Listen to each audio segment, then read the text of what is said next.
Prends ton bloc-notes, prends ton stylo et prends ta Bible.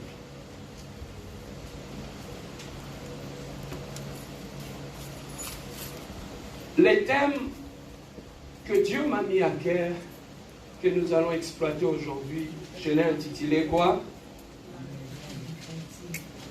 Quel est le thème que nous allons exploiter aujourd'hui? La maison du potier.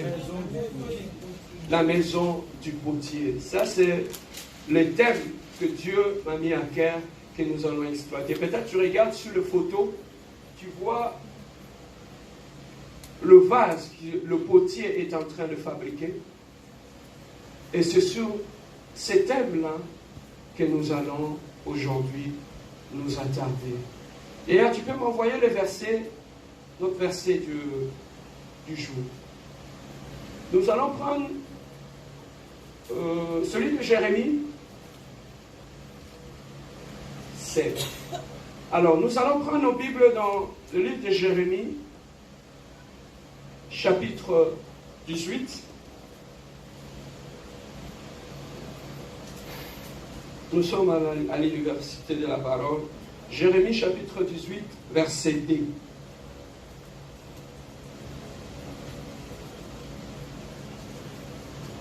Jérémie chapitre 18.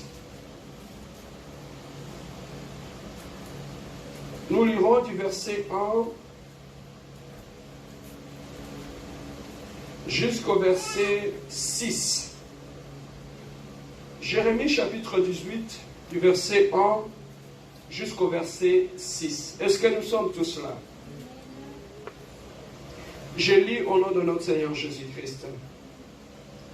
La parole fut adressée à Jérémie de la part de l'Éternel. Pensez en ces mots. 2. Lève-toi et descends dans la maison. Jérémie chapitre 18, du premier verset jusqu'au verset 7. Jérémie. Amen. La parole de l'Éternel fut adressée à Jérémie de la part de l'Éternel en ce mot. Lève-toi et descends dans la maison du potier. Et là, je te ferai entendre mes paroles. Je descendis dans la maison du potier, et voici, il travaillait sur un tour. Le vase qu'il faisait ne réussit pas. Comme il arrive à l'argile dans la main du potier, il a refait un autre vase, tel qu'il trouva bon de le faire. 5. Et la parole de l'Éternel me fit adresser en ce mot. Ne puis-je pas agir en vous comme ces potiers, maison d'Israël, dit l'Éternel. Voici comme l'argile est dans la main du potier, ainsi vous êtes dans ma main, maison d'Israël. Amen. Amen. Baissons nos têtes.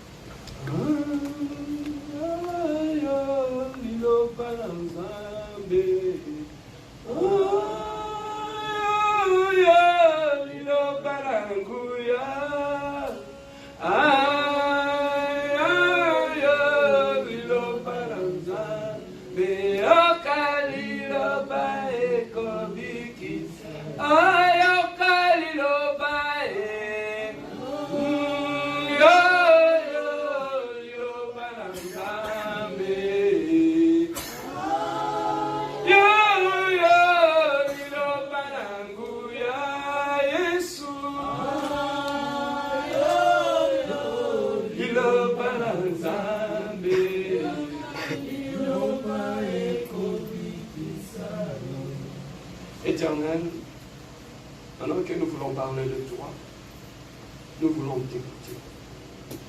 Parle-nous, instruis-nous, guide-nous. Seigneur, je m'élève contre tout esprit de résistance à la parole, contre tout esprit d'envoûtement, de sorcellerie, de somnolence. Je le repousse loin de cet endroit au nom puissant de notre Seigneur Jésus-Christ. Seigneur, je libère l'espace, que ta grâce, que ta parole, Seigneur, trouve une place dans mon cœur. Nous allons ainsi prier dans le nom merveilleux et précieux de notre Seigneur Jésus-Christ. Nous disons Amen. Amen. Bien-aimés, dans ces thèmes, c'est Dieu qui avait donné l'ordre à Jérémie.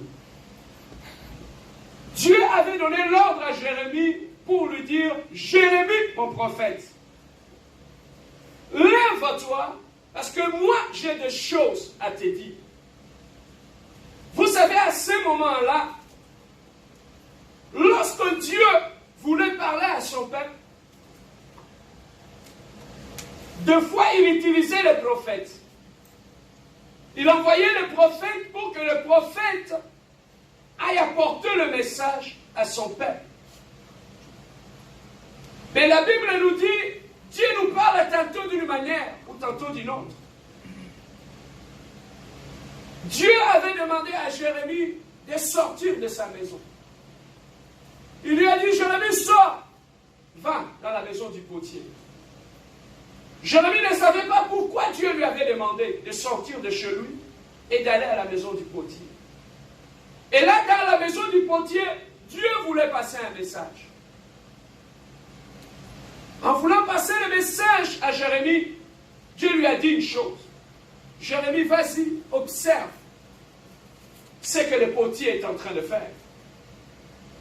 Le potier, c'est un fabricant de vases. Il fabrique de vases à partir d'une matière qu'on appelle l'argile.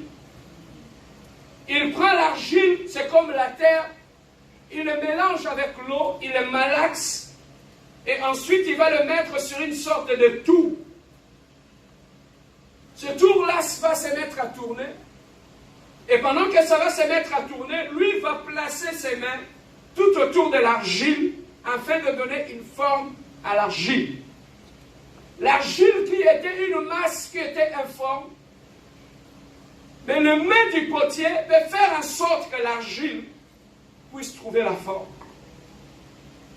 Mais pendant que Dieu avait demandé à Jérémie d'aller chez le potier,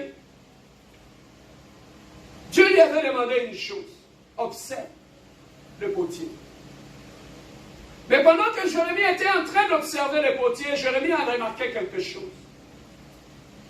Le vase que le potier était en train de fabriquer, le premier, n'avait pas réussi. Mais le potier n'avait pas lâché, il a repris encore le même argile, il a continué à fabriquer le vase. Et pendant ce temps-là, Dieu commençait à parler à Jérémie. Ici, je vais essayer d'ouvrir une parenthèse pour nous dire une chose, que des fois Dieu peut utiliser la nature, les circonstances, ce que tu vois, pour te faire passer un message. Lorsque tu es un enfant de Dieu, tout ce qui se passe devant toi, il y a toujours un message de Dieu. Dieu nous parle par les circonstances de la vie. Dieu peut nous parler par rapport à ce qui nous arrive. Dieu peut nous parler par rapport à une situation qu'il a permis que tu puisses voir. Au travers de cette situation, Dieu veut te parler. Comme ce matin, nous étions venus à l'église. Nous avions vu tout ce qu'il y a eu comme manifestation du Saint-Esprit au milieu de nous. Maintenant, pose-toi la question, Seigneur, pourquoi tu as permis que je puisse voir l'activité du Saint-Esprit dans l'assemblée? Oui, on a vu les gens se manifester, on a vu le Saint-Esprit se manifester. Mais est-ce que là où tu es assis, tu t'es posé une question pour savoir, Seigneur, pourquoi tu as permis que je puisse voir tout ça? Quel est le message de Dieu derrière tout ce que moi j'avais vu? Bien aimé, la Bible nous dit, Dieu nous parle tantôt d'une manière, tantôt d'une autre. Mais l'homme ne prend jamais garde. Dieu nous parle, mais tellement qu'on est distrait. Des fois, on ne comprend pas le langage de Dieu. lorsque Dieu nous parle. Voilà pourquoi lorsque Dieu nous avertit des choses, des dangers, et nous tombons facilement dans le piège de l'ennemi.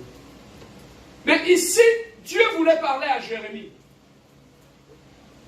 Ma question, mais pourquoi il n'avait pas tout simplement parlé à Jérémie quand il était chez lui à la maison?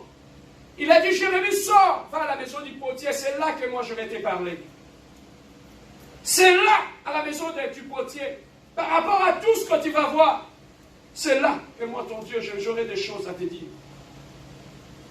Et lorsque Jérémie est allé dans la maison du potier, Jérémie avait constaté 3 choses. La première chose que Jérémie avait constatée à la maison du potier, il avait constaté que le potier était en train de travailler. Écris ça sur ton bloc-notes. Jérémie, la première des choses qu'il avait constatées, il avait constaté que le potier était en train de travailler. Yes. Ça, c'est le premier constat que Jérémie avait fait. Le deuxième